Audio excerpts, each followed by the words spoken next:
Oh, regardez! C'est pas la Fondation Evertea? Ah ça, c'est encore des squats du bocal. Mais qu'est-ce qu'ils font? Je crois qu'ils vont nous régaler avec un peu de science.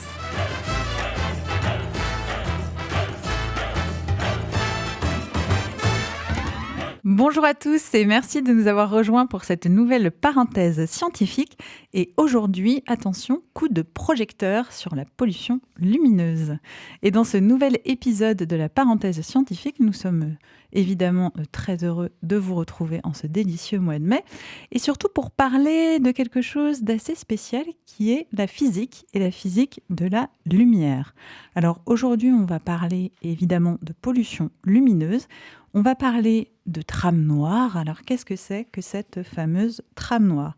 Eh bien, afin de mettre l'accent sur les spécificités de la fragmentation des habitats par les éclairages artificiels durant la nuit, l'Office français de la biodiversité porte une démarche de trame noire qui a pour objectif de lutter contre ce phénomène.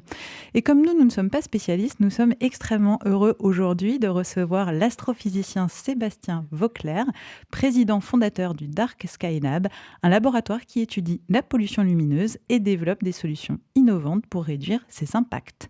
De par sa formation, Sébastien Vauclair a commencé à s'intéresser à la pollution lumineuse à cause de la complication de visibilité lors de l'observation des étoiles, qui est un des impacts directs de la pollution lumineuse. Et il a donc lancé ce projet en lien avec cette problématique. Bonjour Sébastien Vauclair. Bonjour à tous. Eh bien, à mes côtés pour présenter cette émission aujourd'hui, Marie-Cécile. Bonjour. Pauline. Bonjour tout le monde. Marine. Bonjour. Alexis. Bonjour. Et bien sûr Clément à la technique. Salut. La parenthèse scientifique coup de projecteur sur la pollution lumineuse, c'est parti.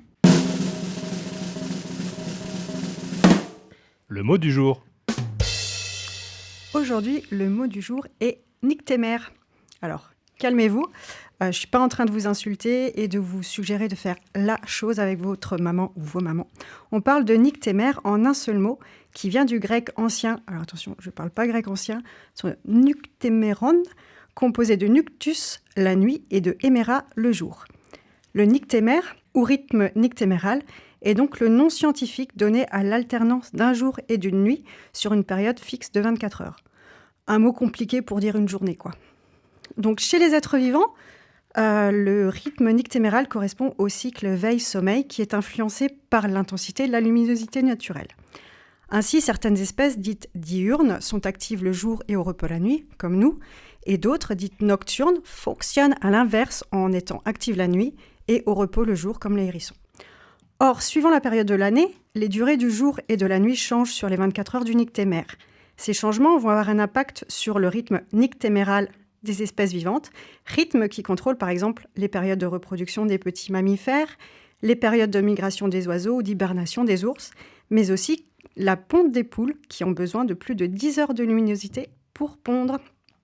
Chez les hommes, les troubles du nyctémère correspondent souvent à des troubles du sommeil. Ils peuvent apparaître de façon temporaire lors du changement d'horaire, comme on l'a expérimenté il n'y a pas longtemps, ou lors d'un décalage horaire dû à un long voyage, ce qu'on appelle le jet lag, mais surtout à plus long terme chez les personnes qui travaillent de nuit ou en horaire décalé.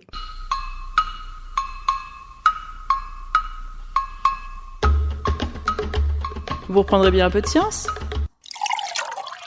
Merci beaucoup Marie-Cécile, mot ô combien compliqué, mais pourtant d'importance. Eh bien, nous sommes de retour avec Sébastien Vauclair pour la pollution lumineuse ou sur la pollution lumineuse. Merci Sébastien d'être avec nous. Merci à vous. Alors, vous êtes astrophysicien. Comment en êtes-vous, peut-être première question, arrivé à étudier la pollution lumineuse? Et peut-être d'abord, qu'est-ce que la lumière? Oula, c'est une vaste question. La lumière, bon, nous baigne dans notre quotidien et puis ça a été rappelé tout à l'heure aussi, elle guide un petit peu le rythme de nos vies en fait et de toute la vie des êtres vivants. Alors la lumière, il y a plusieurs manières de faire de la lumière. On a des lumières artificielles aujourd'hui qu'on maîtrise pas mal hein, avec la technologie humaine.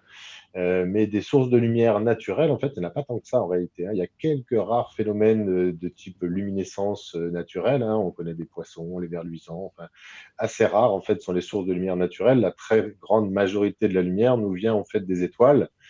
Ce sont les réactions nucléaires, en fait, qui ont lieu au centre des étoiles, qui l'énergie produite sous forme de photons déjà, mais non visible à l'œil humain, est ensuite transportée dans les étoiles, et ensuite, quand elle s'échappe des étoiles, elle devient ce qu'on appelle visible, et il n'y a plus grand-chose qui l'arrête, en fait, puisque la lumière voyage à la vitesse de la lumière, évidemment, dans l'espace, pour finalement arriver jusqu'à nous. Donc nous, évidemment, c'est surtout la lumière du Soleil qui nous parvient, qui est ensuite diffusée par l'atmosphère. Et d'ailleurs, je peux tout de suite donner un petit teaser pour la suite, mais la diffusion de la lumière est très majoritairement efficace avec la couleur bleue. C'est pour ça que le ciel est bleu quand il fait beau. Et on va peut-être reparler tout à l'heure de la couleur bleue en ce qui concerne l'impact sur les espèces. Donc le Soleil, c'est notre étoile à nous, hein, notre voisine, et c'est grâce à elle qu'on est là aujourd'hui pour en parler, qui nous donne l'énergie du vivant.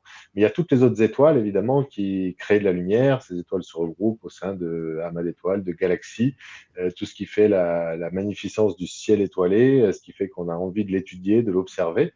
Donc c'est comme ça qu'on en est arrivé, que l'être, je m'amuse à dire souvent que l'être Homo erectus est vite devenu Homo astronomicus, puisqu'il a été capable de lever la nuque pour regarder les étoiles et de là se poser des questions existentielles auxquelles cherchent encore à répondre un petit peu les astrophysiciens d'aujourd'hui. Et alors, pour Merci. répondre à votre question, c'est tout naturellement qu'en tant qu'astronome, je me suis intéressé à la pollution lumineuse, puisque la pollution lumineuse voile en fait le ciel étoilé. Donc, en tant qu'astronome, on étudie ces étoiles et ces galaxies. Mais si le ciel tout proche de nous, puisque ce dont on parle se passe dans les quelques premiers centaines ou premiers kilomètres d'atmosphère, mais ça nous empêche de voir ce qui se passe à des millions d'années-lumière et donc de comprendre notre environnement et l'astronomie. Donc, en tant qu'astronome, c'est tout à fait naturellement que je suis venu à m'intéresser à cette question de la pollution lumineuse. Merci. Et peut-être très rapidement, si c'est possible aussi, physiquement, qu'est-ce que c'est la lumière? Alors, la lumière, c'est finalement assez compliqué parce que c'est en même temps des particules, des Ouais. photons, et en même temps une onde. Donc, je pense qu'on ne va pas utiliser toute l'émission à essayer de comprendre ce que c'est Non, la dualité de la non, lumière, mais mais c'est c'est quand même bien de le intéressant de savoir savoir. parce que Oui. voilà, les paramètres des particules qui, par exemple, se réfléchissent sur une surface plane, c'est très important à comprendre. La diffusion aussi de ces particules qui interagissent avec des molécules de l'atmosphère, mais aussi une onde avec des longueurs d'onde et des différentes couleurs, certaines qui sont perceptibles ou pas à l'œil humain, etc. Donc c'est un objet d'étude physique particulièrement fascinant. Eh ben, merci beaucoup pour cette définition. Et du coup, qu'est-ce que la pollution lumineuse et comment se mesure-t-elle? Alors c'est aussi une question assez vaste finalement, parce que la pollution lumineuse, on peut dire tout simplement, ce sont les effets délétères de la lumière artificielle sur son environnement. Si on doit donner une définition un peu simple, mais à partir de là, en fait, on ouvre de multiples portes finalement, et plus on étudie un objet d'étude physique comme la lumière, plus on se pose de questions. En fait, c'est le propre et toute la magie de la recherche. Vous m'auriez invité il y a 10 ans, 20 ans, quand j'étais, je dirais, que astronome, je vous aurais dit, la pollution lumineuse, c'est la lumière qu'on émet au sol qui se diffuse dans l'atmosphère, qui crée des halos lumineux et qui voile le ciel étoilé. Mais en fait, aujourd'hui, maintenant, 10 ans après la création de ce bureau d'études qui s'appelle Dark Skylab, que je représente, en fait, on se rend compte qu'on ne peut pas parler de la pollution lumineuse. La définition que je viens de vous donner, qui est en fait la définition de l'astronome, c'est en fait la pollution lumineuse diffuse en cœur de nuit par condition de ciel clair. Donc, vous voyez qu'on a déjà besoin d'un peu plus de précision. Et donc, si je suis astronome, au passage, c'est à peu près la seule espèce de la biodiversité qui est réellement diurne. On pourrait revenir sur ces définitions-là, c'est très intéressant, mais il n'y a que l'être humain qui est vraiment pas fait du tout pour vivre le jour et la nuit. Et c'est d'ailleurs pour ça qu'on tente de transformer la nuit en jour. Mhm. Puisqu'on maîtrise l'énergie, la lumière, etc., pour étendre le temps d'activité des êtres humains, on a eu vite envie d'étendre un petit peu nos périodes d'activité, en particulier l'hiver, vers le soir. Donc ça, c'est une définition de la pollution lumineuse telle que le voit l'astronome. L'astronome, j'ai envie de dire, c'est la seule espèce de la biodiversité qui sort la nuit que quand il fait beau, au milieu de la nuit, et si possible quand il n'y a pas la lune. Mais quand on parle de biodiversité au sens large, c'est quand même assez réducteur. Si maintenant j'enlève ma casquette d'astronome et que je me mets dans la peau d'un crapaud, je vais peut-être être beaucoup plus actif à 21h sous la pluie qu'à 3h du matin quand il fait beau. Et si je suis un moustique maintenant, je vais peut-être plutôt être gêné par la source lumineuse très brillante que je vois au bout de mon champ de vision, hein, au bout du jardin ou au bout de la pièce, Alors que si je suis un oiseau migrateur qui traverse toute l'Europe, ben, je vais être plutôt gêné par un halo lumineux que je vais voir à 300 km de distance. Donc finalement, il faut vraiment préciser les choses. Alors on peut parler de pollution lumineuse diffuse, ce qu'on retrouve sous la forme de halos lumineux autour des grandes villes, mais on peut aussi, et on le fait maintenant en développant, vous avez parlé des outils, on aura peut-être le temps d'y revenir un petit peu, et on développe aussi des outils de caractérisation de la pollution lumineuse directe. C'est-à-dire qu'on peut être en plein milieu de Paris, dans une zone qui est clairement très fortement polluée au sens de la pollution lumineuse diffuse, puisqu'il y a de la lumière partout, mais n'empêche que l'insecte qui est encore peut-être vivant quelque part dans Paris, bah, il va être peut-être probablement gêné par cette lumière diffuse, mais il va être probablement encore plus gêné et attiré par une source lumineuse qu'il va voir directement.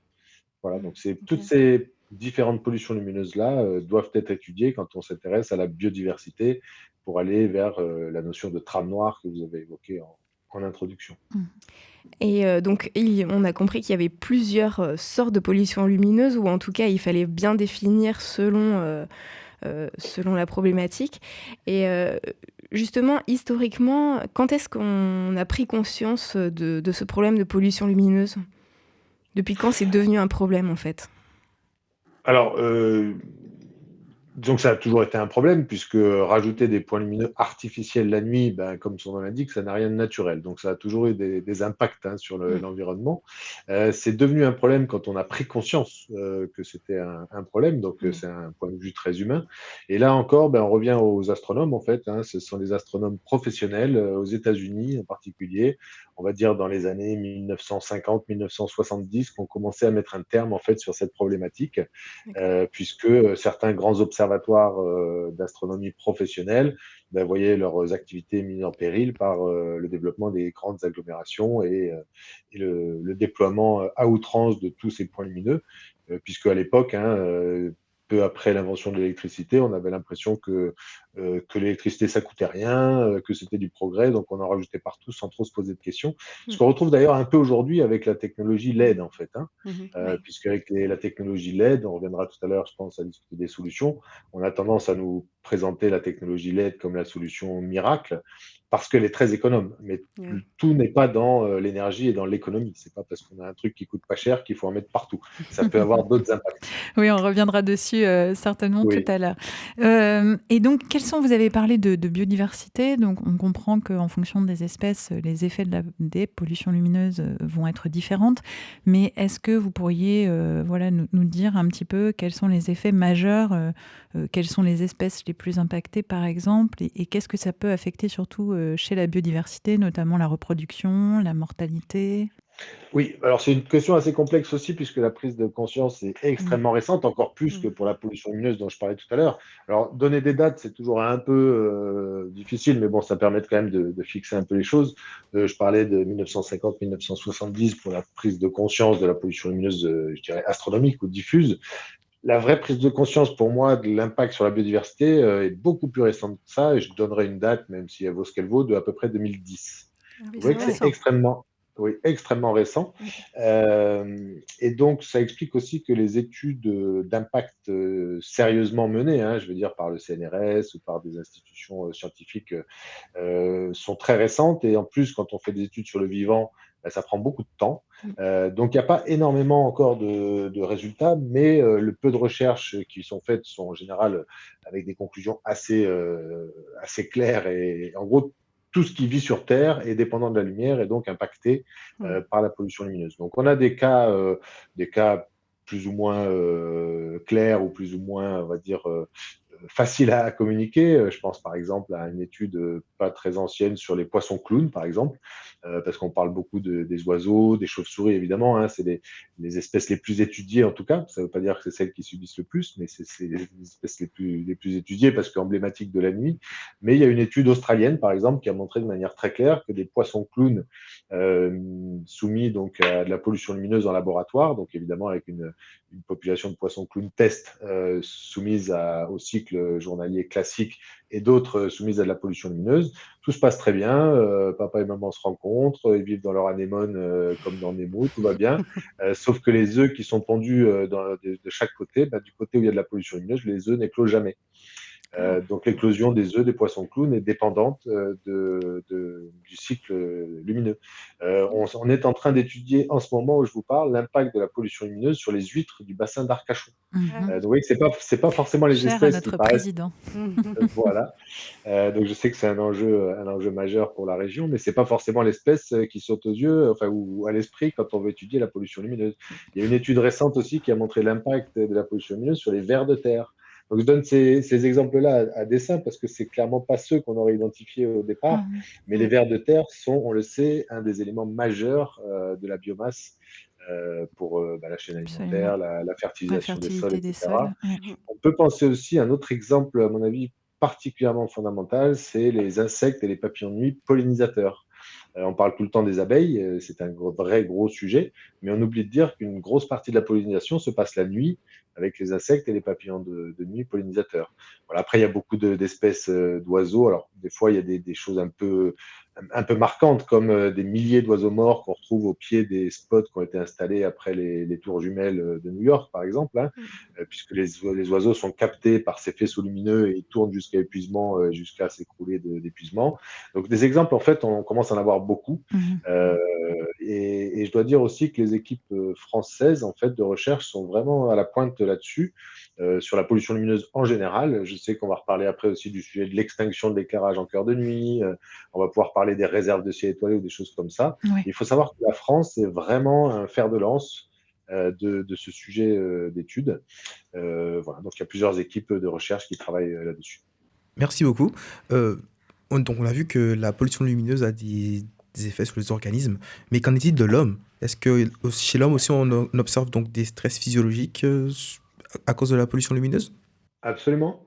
Alors, bon, l'être humain est une espèce vivante parmi les autres et l'être humain a besoin d'obscurité totale la nuit pour bien dormir, pour générer ce qu'on appelle l'hormone de la nuit, hein, la mélatonine, qui est un petit peu le chef d'orchestre. Alors, je ne suis pas spécialiste du sujet, hein, mais dit avec des mots très simples, la mélatonine est produite uniquement quand on est dans l'obscurité totale le soir.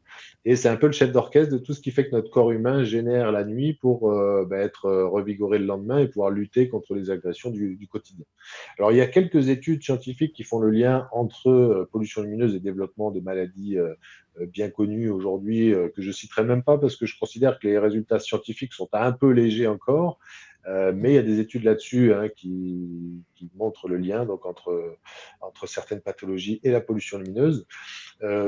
Simplement, ce qu'on peut dire aussi, peut-être, c'est que le financement de la recherche est compliqué, puis ça prend beaucoup de temps aussi si on veut faire des recherches sur l'être humain.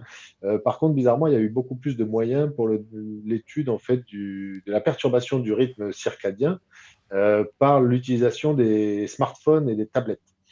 Parce que c'est un sujet qui est beaucoup plus connu et beaucoup plus marquant. Et donc, il y a même des prix Nobel de médecine, en fait, qui ont été attribués aux États-Unis, je crois que c'était en 2018, pour l'impact nocif de la lecture sur tablette et sur smartphone le soir avant de se coucher. Et ça, tout le monde en a entendu parler. Et finalement, c'est exactement la même chose, puisque les tablettes, finalement, ce sont des écrans composés de LED qui envoient de la lumière artificielle à nos yeux, qui n'est pas la lumière que nos yeux sont censés voir le soir après le coucher de soleil, puisque le coucher de soleil, on a plutôt une lumière tamisée, petit à petit qui diminue, dont la couleur aussi devient de plus en plus rouge. Et là, qu'est-ce qu'on fait le soir? On s'envoie de la lumière avec des LED, avec de la lumière bleue. Et notre cerveau, en fait, assimile la couleur bleue comme le fait qu'il fait jour et qu'il faut être réveillé. C'est pour ça qu'on ne dort pas bien et que ça pose des problèmes de santé. Donc, faire le parallèle entre ces études qui ont mené à des prix Nobel et finalement la lumière artificielle qui vient de l'extérieur ou pas, finalement, le pas est facile à franchir. Et je pense qu'on ne fait pas de grosses erreurs si on extrapole un petit peu comme ça. Ok. Et donc, vous disiez, en fait, on a besoin de noir, d'être dans le noir complet. Mais a priori, suivant notre âge, on n'a pas besoin des mêmes temps de sommeil, donc je ne sais pas, de noir complet. Est-ce qu'il y a des périodes de la vie, d'après les peu d'études qui existent, qui sont plus sensibles à où on est plus sensible à la pollution lumineuse? Bon, commencez à me demander un petit peu beaucoup sur la spécialisation médicale du sujet. Ce que je peux vous dire, par contre, c'est ce qu'on sait, c'est que la cornée des enfants met plusieurs années à se former. Alors, je ne veux pas dire de bêtises et vous me corrigerez, mais je crois que c'est jusqu'à 7 ou 8 ans, en fait, hein, que la cornée des enfants n'est pas encore totalement formée. Et donc là, il faut faire vraiment attention parce qu'on peut avoir d'autres problématiques par l'utilisation de lumière de mauvaise qualité. Et en fait, je pense en particulier à des LED qui peuvent être très bleus, voire même avec un peu de violet, ultraviolet, qu'on met dans des jouets, par exemple, ou dans des petites lampes de poche pas chères, vous savez, qu'on remonte comme ça, qui peuvent être amusantes. Ou il faut faire aussi très attention à la problématique des phares de voiture, qui sont aussi maintenant très puissants, très Absolument, bleus, oui. et qu'on a juste à hauteur des Mm. yeux des enfants de 6-8 ans qui n'ont pas la cornée encore formée. Ok. Donc ça, c'est le genre de sujet aussi qui peut être important, mais on sort un tout petit peu Du cadre. sujet plus large de la pollution lumineuse. Mais en gros, les enfants ont besoin de beaucoup dormir, ils ont besoin d'obscurité totale aussi, et de 7 à 77 ans, même au-delà, on a besoin de noir total pour dormir, car on est des animaux diurnes. Et cette couleur bleue, alors, vous pouvez revenir sur cette couleur bleue un petit peu? Oui, bon, alors c'est un peu comment dire, un leitmotiv, un petit peu, cette couleur bleue, parce qu'on sait que le bleu est impactant pour beaucoup d'espèces animales, mais le problème quand on cible un petit peu un cas particulier comme ça, c'est qu'on a tendance à dire ok, bah, le reste c'est pas grave. Mais en fait, toute lumière artificielle est impactante, hein, elle est artificielle, elle a rien à faire là la nuit, hein, donc voilà. On peut décider qu'on a besoin de temps en temps d'éclairer un petit peu, mais voilà, il faut faire attention à toutes les couleurs et certaines espèces sont sensibles à d'autres couleurs que le bleu. On considère quand même que la majorité des espèces, ou en tout cas s'il doit y avoir une lumière plus gênante pour l'environnement de manière générale que d'autres, c'est le bleu. On sait aussi que ça correspond au pic de sensibilité qu'on appelle scotopique. Vous savez que l'œil humain est très bien fait puisqu'il s'adapte, hein, aux différents niveaux de luminosité. On a différents capteurs dans nos yeux, hein, qui font que la journée, on voit bien quand il y a beaucoup de lumière, toutes les couleurs. La nuit, on a d'autres capteurs qui prennent le relais. Et en fait, le pic de sensibilité en termes de couleurs change aussi. Le jour, on a plutôt un pic centré sur l'émission du soleil, en fait, hein, donc autour du vert, alors que la nuit, notre pic de sensibilité se décale vers le bleu. Et il se trouve que le pic de sensibilité scotopique, donc de la vision nocturne des humains, est pile poil centré sur le pic d'émission des LED bleus. D'accord. Donc c'est un problème, alors c'est un problème où si on traite bien, on peut aussi en profiter, puisque notre œil est très sensible à cette longueur de onde-là. Ça veut juste dire qu'il faut mettre beaucoup moins de lumière pour avoir le même résultat. Mais bon, ça c'est compliqué parce que comme on a une technologie qui est extrêmement économe, bah, la tentation malheureuse humaine, c'est de dire ça coûte rien, donc on va vous en mettre un peu plus. Donc ça, il faut vraiment faire attention à ça. Bon, après, d'autre part, je vous ai dit tout à l'heure en introduction que le ciel est bleu quand il fait beau. C'est aussi parce que le processus de diffusion de la lumière dans l'atmosphère terrestre est beaucoup plus efficace avec le bleu. Donc si on éclaire en bleu, on va aussi diffuser plus.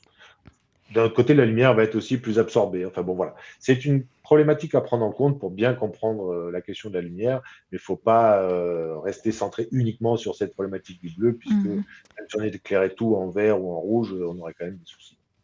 Et du coup, donc on a bien compris qu'il y avait plusieurs types de lumière, notamment parce que vous venez d'expliquer, et qu'il y avait forcément donc, des conséquences selon la lumière qui étaient différentes.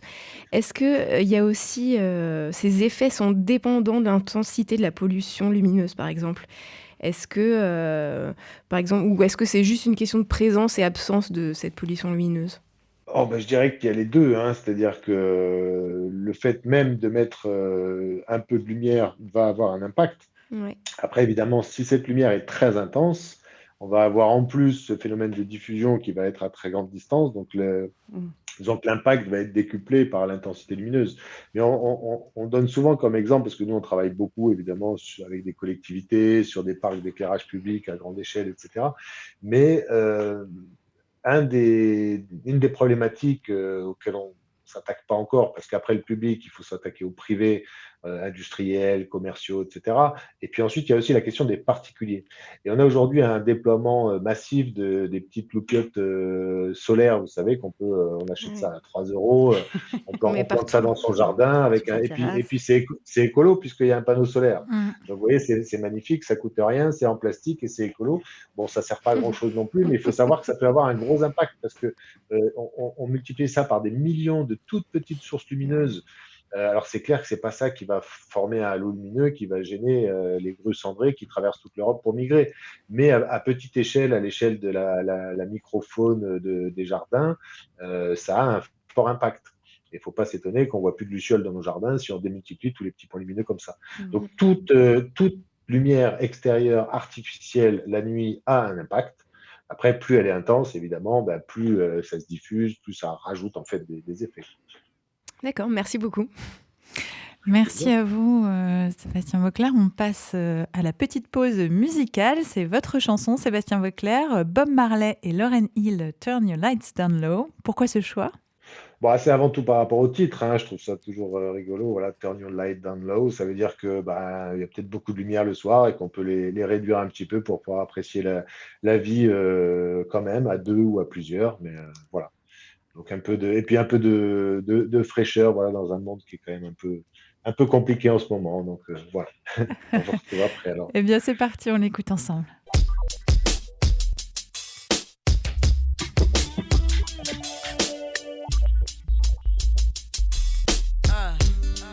Turn your lights down low and pull your window curtain. Oh, let your moon come shining into our life again. Saying, ooh, it's been a long, long time. I get this message for you, girl, but it seemed I was never on time. Still I wanna get through to you, girl, on time, on time. Wow. I want to give you some love. I want to give you some good, good loving. Oh,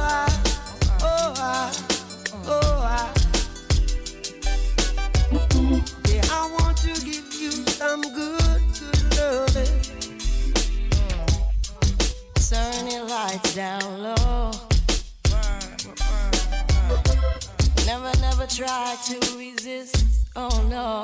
Nah, nah, nah. Oh, let your love come shining in. Nah, nah, nah. Into our lives again. Nah, nah, nah. Saying, ooh, I love you, I love you, I love you. And I want you to know right now, right now. Ooh, I love you. And I want you to know right now that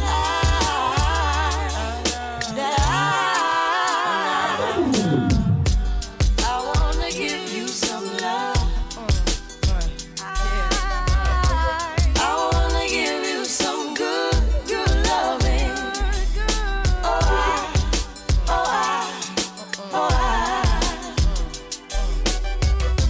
I wanna give you some good, good loving. Yeah, Loving you is like a song I replay every 3 minutes and 30 seconds of every day. And every chorus was written for us to recite. Every beautiful melody of devotion every night. This potion might, this ocean might carry me in the wave of emotion to ask you to marry me. And every word, every second and every third expresses a happiness more clearly than ever heard. And when I play them, every chord is a poem telling the Lord how grateful I am cause I know him. The harmonies possess a sensation similar to your caress. If you asking and I'm telling you it's yes. Stand in love, take my hand in love, God bless. Yes. I want to give you some good, good loving. I want to give you some love. Oh, I want to give you some good, good loving. Can you hear me? I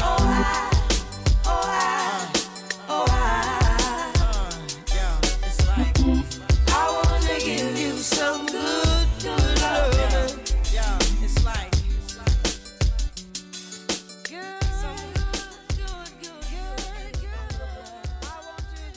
Vous écoutez la parenthèse scientifique et vous êtes de retour avec nous. Et nous parlons aujourd'hui de pollution lumineuse avec Sébastien Vauclair. Alors Sébastien, vous avez monté avec d'autres collègues un cabinet d'études qui s'appelle le Dark Sky Lab et vous travaillez sur les sujets de réduction de pollution lumineuse, comme on l'a vu tout à l'heure, notamment avec les collectivités. Mais est-ce que vous pouvez nous détailler un petit peu vos actions et ce que vous proposez par ailleurs comme accompagnement? On a parlé aussi tout à l'heure de réserves étoilées. Oui, de réserve internationale de ciel étoilé.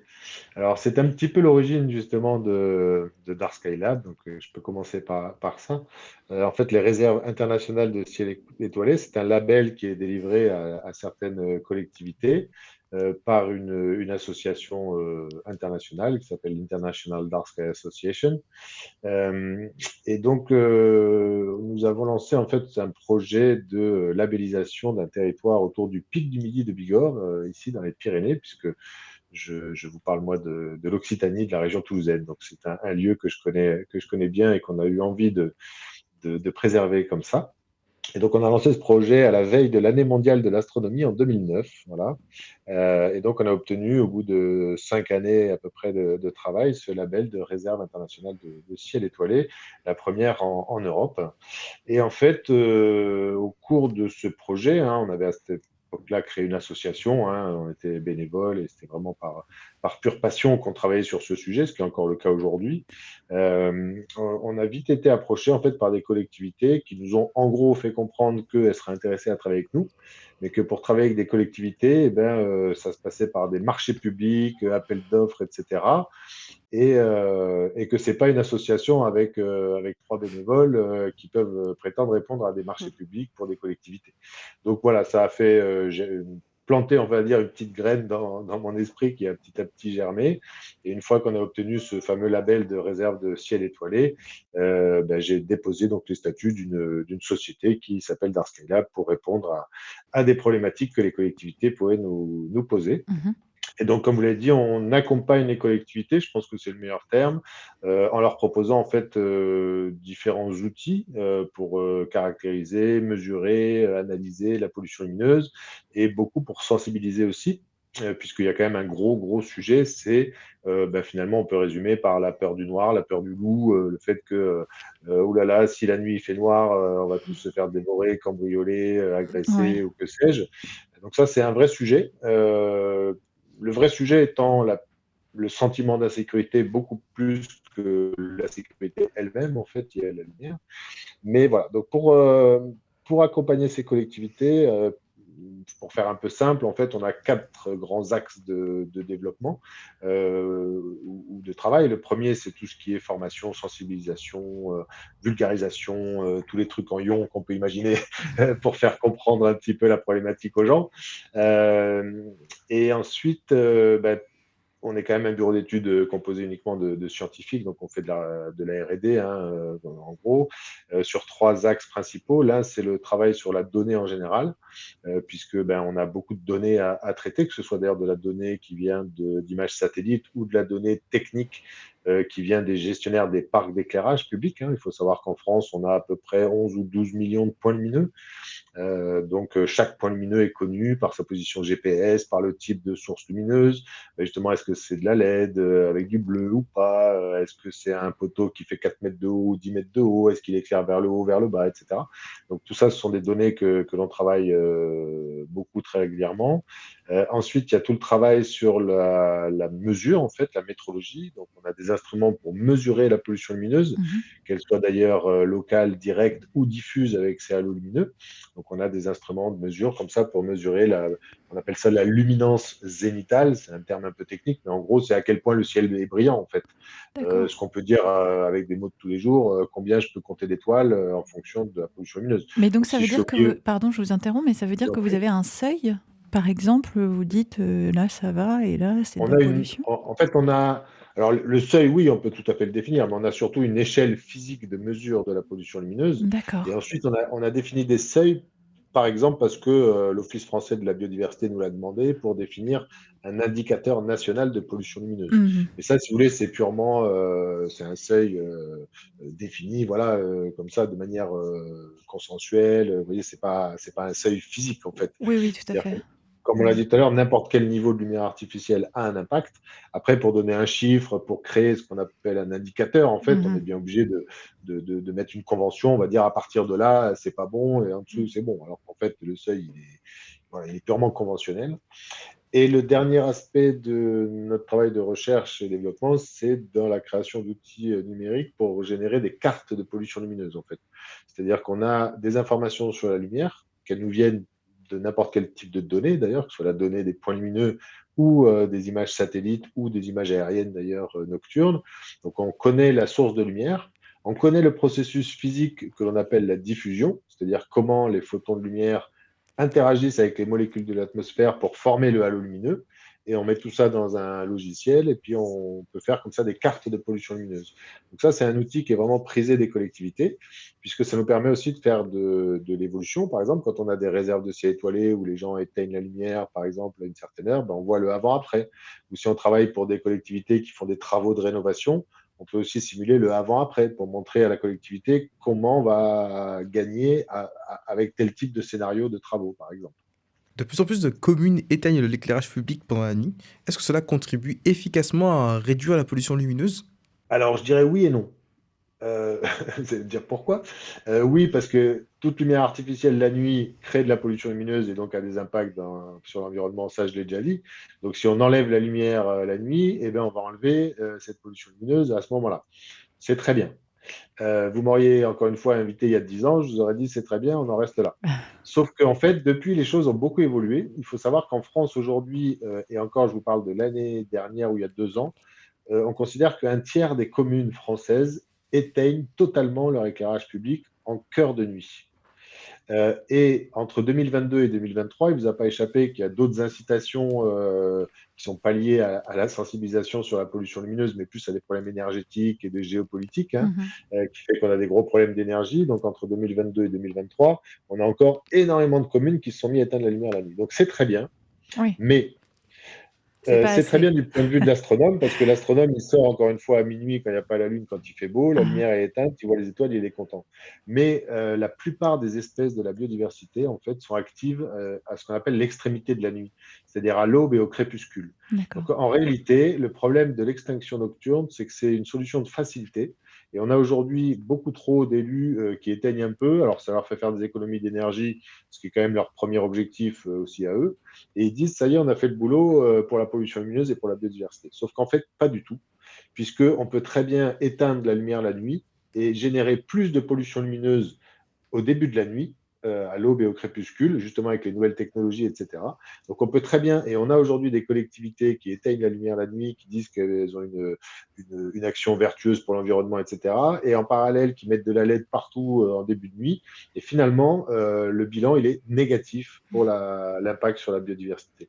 Donc je résume en disant qu'aujourd'hui, il ne faut pas seulement faire de la sobriété énergétique en éteignant un peu la nuit pour économiser, il faut faire de la sobriété lumineuse. Et ça veut dire quoi? Ça veut dire éteindre la lumière quand on peut, oui, mais ça veut surtout dire limiter les nuisances lumineuses quand la lumière est allumée. C'est bien quand elle est allumée qu'il y a des problèmes et qu'il faut travailler sur ce problème. Donc éteindre la nuit, oui, mais c'est surtout pas pour ça qu'il faut oublier de rénover et de réduire les nuisances quand la lumière reste allumée. Ça, c'est absolument fondamental. Ok, donc malgré tous ces problèmes-là que vous mettez en avant, sur la biodiversité, etc., il n'y a pas à l'heure actuelle de réglementation sur l'éclairage? Absolument que si. Depuis 2018, en fait, on a. Alors, les premières réglementations sont arrivées avec le Grenelle de l'environnement. Et ensuite, il y a un arrêté ministériel de fin 2018 qui a été publié et qui est d'ailleurs unique au monde, hein. On est un des pays les plus engagés aussi en termes réglementaires au monde. Donc, aujourd'hui, il y a une loi qui ne permet pas de faire n'importe quoi avec l'éclairage extérieur. Alors, les quelques trucs de base, hein, c'est que l'éclairage extérieur doit obligatoirement éclairer vers le bas. C'est-à-dire que c'est interdit depuis le 1er janvier 2020 d'installer des éclairages dont une portion du flux lumineux part au-dessus de l'horizontale. Okay. C'est-à-dire que 100% du flux lumineux doit éclairer vers le bas. Ça paraît idiot et évident, mais aujourd'hui, c'est inscrit dans la loi en France. L'éclairage ne peut pas être trop bleu. Alors, sans rentrer dans trop de techniques, on parle de température de couleur. Bon, aujourd'hui, c'est une notion assez classique puisqu'on l'a quand on va acheter une ampoule pour sa salle de bain. Mais le maximum, c'est 3000 Kelvin. C'est-à-dire qu'on ne peut pas installer d'éclairage trop bleu à l'extérieur. Et il y a aussi une très forte incitation à l'extinction ou à la réduction de la puissance en cœur de nuit. Il y a aussi une obligation d'extinction des vitrines de magasins et des monuments publics la nuit, etc., etc. Donc il y a une législation en vigueur en France qui est assez intéressante et assez poussée. Reste le problème d'appliquer la loi. Oui. C'est un autre problème. Avoir une loi et la faire appliquer, c'est quand même deux sujets. Mais en tout cas, la loi existe. Ok. C'est déjà ça. Ouais.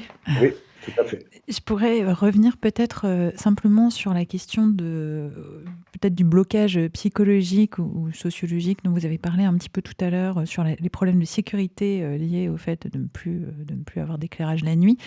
Moi, j'aimerais simplement poser la question de la sécurité physique, c'est-à-dire que parfois dans les rues, il fait vraiment très très très très noir. Et voilà, quand on rentre la nuit, on voit rien.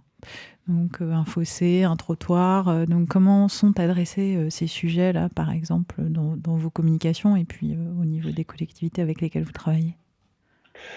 Alors, déjà, il y a une chose, il ne faut pas faire n'importe quoi dans un sens ou dans l'autre, quoi, hein. C'est-à-dire que tout éteindre brutalement comme ça, c'est rarement une bonne idée aussi. Donc, au minimum, déjà, il faut informer la population, il faut faire des tests. Et il y a plein de solutions qui existent de balisage aussi, hein.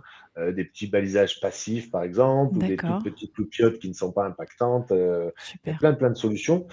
Mais il y a des situations assez cocasses. J'ai un exemple qui me revient comme ça d'une commune en Corse. On a accompagné récemment toute la Corse, qui j'espère sera bientôt labellisée en réserve de ciel étoilé d'ailleurs, Oh, magnifique. où une touriste a intenté un procès ou a porté plainte, je ne sais plus, contre un maire, parce que le soir, il y avait une commune où il y avait l'extinction de l'éclairage public, et elle s'est pris le pied dans un trou de la route et elle s'est cassé la cheville ou foulé la cheville. Voilà. Oui, voilà. Et donc, Ah oui. elle a attaqué le maire parce que la lumière était éteinte. Mais il ne faut pas se tromper de problème. Si elle s'est cassé la cheville, c'est parce qu'elle a mis le pied dans un trou dans la route. C'est Oui. pas parce que le trou dans la route n'était pas éclairé, c'est parce qu'il y avait un trou dans la route. Donc il faut faire attention parce qu'on a tendance C'est à vrai. tout dire, c'est sur le dos de la lumière, mais non. Souvent, c'est des problèmes de voirie ou autres qui sont mal fichus et c'est sûr que si c'est pas éclairé, c'est pire. Mais le problème ne vient pas de la lumière. Et après, c'est une question d'usage aussi. Enfin, il y a des endroits où clairement, c'est pas une bonne idée d'éteindre. Mais il y a d'autres endroits, je veux dire, si c'est une zone résidentielle où tout le monde dort la nuit et où quelqu'un veut promener son chien à 3 heures du matin et qu'il est gêné parce qu'il n'y a pas de lumière, les lampes de poche, ça existe. On peut très bien sortir aussi. Voilà, c'est des choses qu'on faisait Oui, bien avant, qu'on sûr. fait encore. Oui. C'est pas très compliqué, c'est juste une question d'usage en fait et de sensibilisation. Donc faut le faire.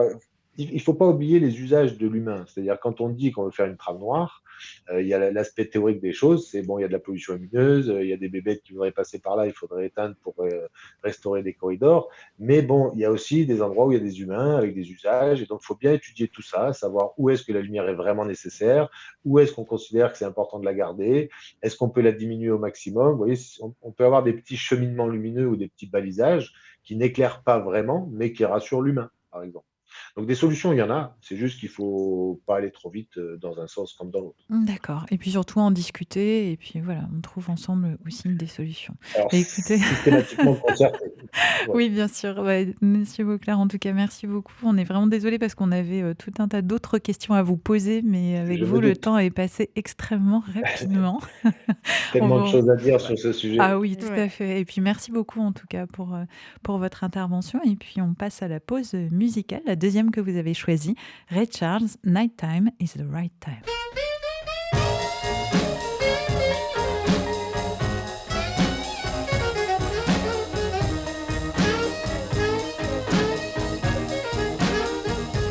You know the nighttime now is the right time to be with the one you love now.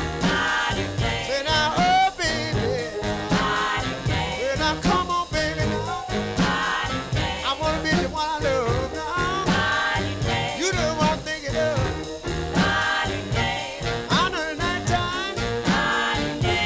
Oh, it's the right time to be the one you love now. I said to be the one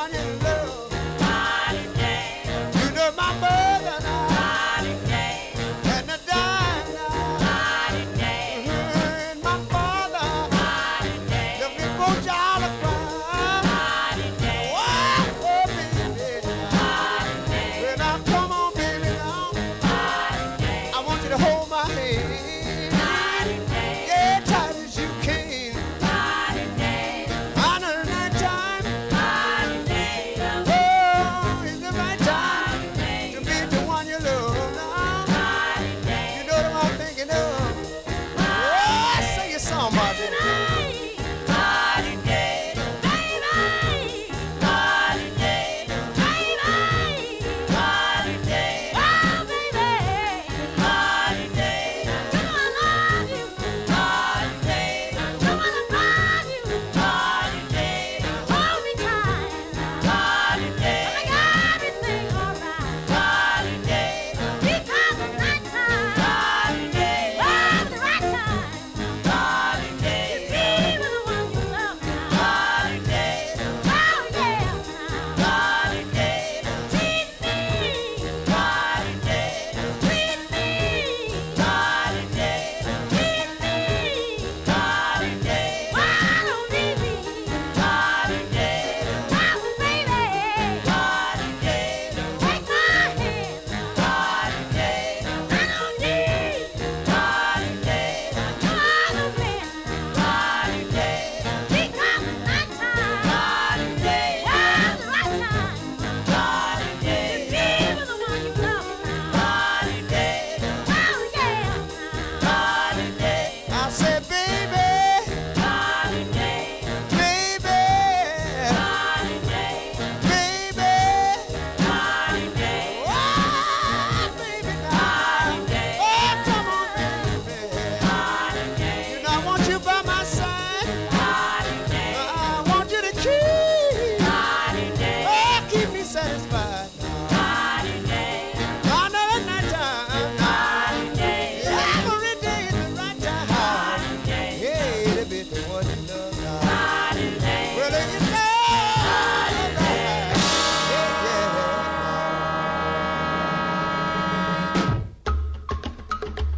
Vous reprendrez bien un peu de science? Et on passe aux actualités scientifiques et on commence avec Marie-Cécile. Et oui, on en a parlé tout à l'heure avec Sébastien Vauclair. Quand on pense pollinisateur, on pense souvent abeilles, bourdons, mais plus rarement au sphinx. Alors, pas la créature mythique au corps de lion, mais le papillon de nuit. Car oui, le jour n'a pas le monopole de la pollinisation. Comme les autres pollinisateurs, les sphinx sont attirés par l'odeur des fleurs et peuvent parfois parcourir plusieurs kilomètres pour les trouver. Mais récemment, une étude publiée dans Science a montré que la pollution atmosphérique au radical nitrate altérait la capacité des sphinx à sentir les fleurs. Ce polluant, qui se forme quand du dioxyde d'azote issu de la combustion des énergies fossiles rencontre de l'ozone, est principalement présent la nuit et il va oxyder les molécules odorantes qui sont émises par les fleurs, notamment les monoterpènes, modifiant ainsi le parfum des fleurs. Le résultat, les sphinx ont du mal à reconnaître la fleur et sont moins attirés par elle. Dans certaines zones habitées, la concentration de radical nitrate pourrait réduire la distance de détection des fleurs par les sphinx à moins de 400 mètres au lieu de plusieurs kilomètres. Et ça, c'est plutôt une mauvaise nouvelle, à la fois pour les plantes, dont la reproduction va être réduite, mais également pour les pollinisateurs qui vont avoir beaucoup plus de mal à trouver leur nourriture, le nectar des fleurs. Merci Marie-Cécile. Des scientifiques ont créé une nouvelle méthode plus économique et plus écologique pour extraire l'or des déchets électroniques, avec des sous-produits de la fabrication du fromage. Donc l'or, c'est un métal qui est très utilisé dans les composés électriques, dans la mesure parce qu'il a des propriétés conductrices et c'est un matériel qui est très malléable. Donc en effet, ce matériau qui est formé au cœur des étoiles est présent en quantité limitée sur Terre. Donc c'est vraiment nécessaire de récupérer tout l'or qu'on peut, notamment des déchets électroniques. Donc cette méthode se base sur l'utilisation de protéines de lactostérone, plus connues sous le nom de whey par les sportifs. Donc après traitement acide et lyophilisation, donc c'est un traitement qui permet de congeler et de déshydrater donc la whey, ça va former quelque chose qu'on appelle de l'aérogel. Donc c'est une sorte de mousse très très légère et très très poreuse. Donc cette mousse possède une très grande affinité pour l'or et on peut retirer jusqu'à presque 90% de l'or présent en solution avec cette mousse. Ça permet de produire des pépites avec un pourcentage d'or de 91%, donc des pépites d'or situées entre 21 et 22 carats. Eh bien, merci beaucoup Alexis. Voilà qui va faire plaisir aux amateurs de pépites d'or et aux mangeurs de fromage. Eh bien, on passe maintenant à la science poétique avec Marine cette fois et on parle de licorne des mers. La science poétique. Alors, je vais vous le lire, un extrait de l'Atlas de zoologie poétique d'Emmanuel Puy-Débat. Et donc, je vais vous parler, comme Delphine l'a dit, de la licorne des mers ou le narwal. Hôte des eaux glacées de l'Arctique, le narwal est l'un des animaux aquatiques les moins connus des humains. Mammifère marin exceptionnel, ce cétacé a inspiré bon nombre de mythes. Seul animal au monde à posséder une immense dent cornée torsadée dont la fonction fait encore l'objet de questionnements scientifiques, le narval est toujours aujourd'hui comparé à la licorne, cette créature légendaire du Moyen-Âge, symbole de puissance spirituelle, de pureté et de pouvoir magique. Au XVIe siècle, la reine Élisabeth Ier d'Angleterre aurait versé 10 000 livres pour une défense de narval, soit la valeur d'un château. À cette époque, on attribuait à ces défenses le pouvoir de neutraliser les effets du poison. La légende persista jusqu'au XVIIIe siècle, soutenue par la rareté du narval et son habitat lointain. Le mythe du narval a été largement entretenu pendant 500 ans, par la mystérieuse fonction de cette défense.